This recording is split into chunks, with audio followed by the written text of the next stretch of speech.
Acabo de hacer la charla de TED y me lo he pasado bomba. Todo el ambiente es tan entusiasta, poniendo tanto énfasis en las ideas, ¿no? Estoy acostumbrado a hacer charlas, pero no de este tipo, sino científicas, claro. Entonces, esto es totalmente nuevo para mí. Ha sido muy intensa, pero súper gratificante.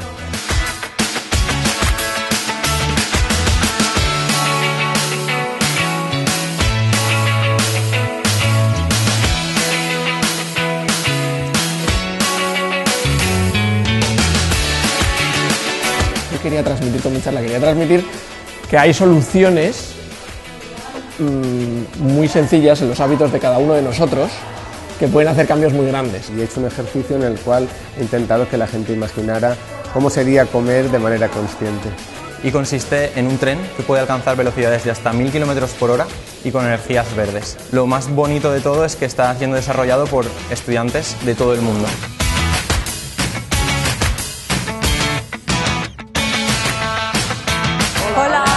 Somos Soundcool.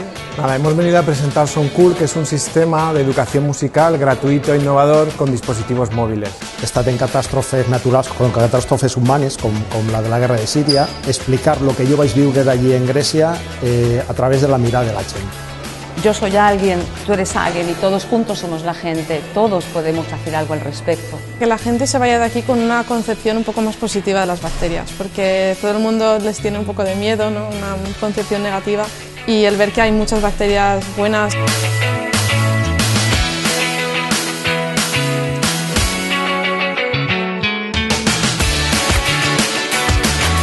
Comunicar desde la naturalidad, desde la frescura y desde el disfrutar, al final de lo que se trata.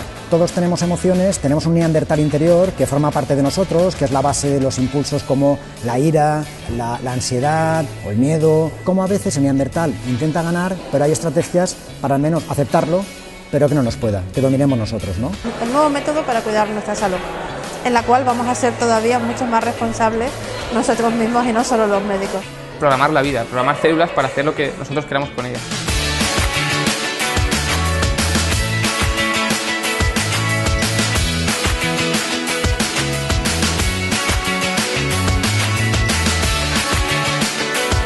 A veces cosas que parecen imposibles están más cerca de lo que crees. Pues hay mucho camino por recorrer, pero por eso estamos imaginando. Uno de los momentos en los que me he sentido más feliz de toda mi vida. Nosotros siempre nos divertimos. Si no nos divertimos, no lo hacemos.